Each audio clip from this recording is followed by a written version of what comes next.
Salut à tous et bienvenue sur le travail de l'ombre. Après ce OM Caen et cette victoire qui fait un bien fou puisqu'elle intervient 3 jours après de grosses déceptions que ce soit sur ou en dehors du terrain.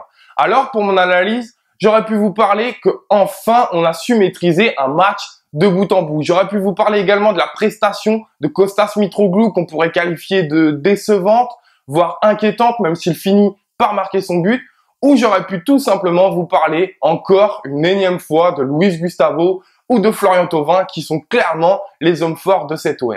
Mais j'ai choisi de m'attarder sur un joueur qui a fait également un très bon match et qu'on souligne beaucoup moins, qui est beaucoup plus discret, qui travaille dans l'ombre pour faire briller ses partenaires. Je pense bien évidemment à Franck Zambo Anguissa. Et oui, à croire que Florian Thauvin voulait lui aussi le mettre sous les feux des projecteurs. Alors pour évoquer les points forts de Franck Zambo Anguissa, en premier, évidemment, on va parler de son physique, de son impact, de sa taille, de sa volonté à gagner la bataille du milieu de terrain si précieuse. Le deuxième point, lui, qui fait suite logique au premier, c'est qu'il ratisse énormément de ballons. Alors bien évidemment, grâce à son impact physique, mais pas que. Grâce également à son bon positionnement, à son sens de l'anticipation, à son pressing.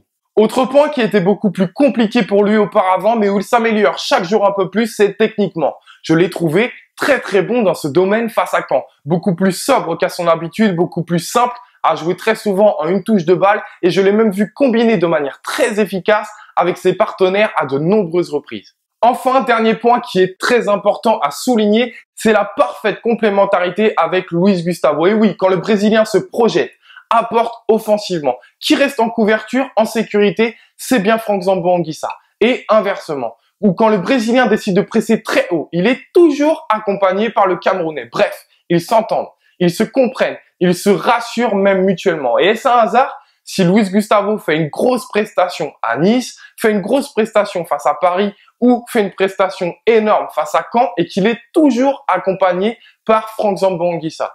Je vous laisse vous faire votre avis, mais je pense que vous avez deviné le mien.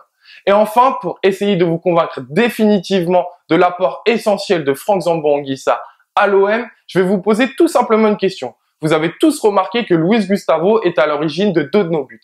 Mais avez-vous remarqué que Franck Zambo Anguissa l'est également? Alors, je vous montre ça tout de suite avec le premier but de Luis Gustavo.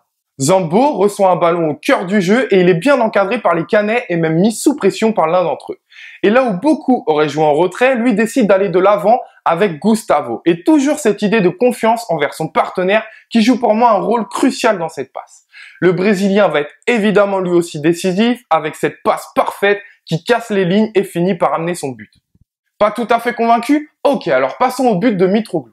Ce but de Mitroglou qui fait suite à un corner obtenu après cette magnifique combinaison entre Zambo, Thauvin, Germain et Sakai, où d'ailleurs Thauvin va chaleureusement féliciter le Camerounais suite à cette action. Un corner tiré par Thauvin, repoussé une première fois par Caen, mais qui récupère de suite le ballon grâce à son bon placement. Et oui, c'est bien Zambo qui transmet intelligemment à Thauvin, meilleur pour centrer et amène le but de Mitroglou. Voilà pour cette analyse. Je vous donne rendez-vous dans 15 jours, trêve internationale oblige, pour l'avant-match Bordeaux-OM qui j'espère sera historique. En attendant, n'hésitez pas à vous balader sur lephocéen.fr et allez l'OM.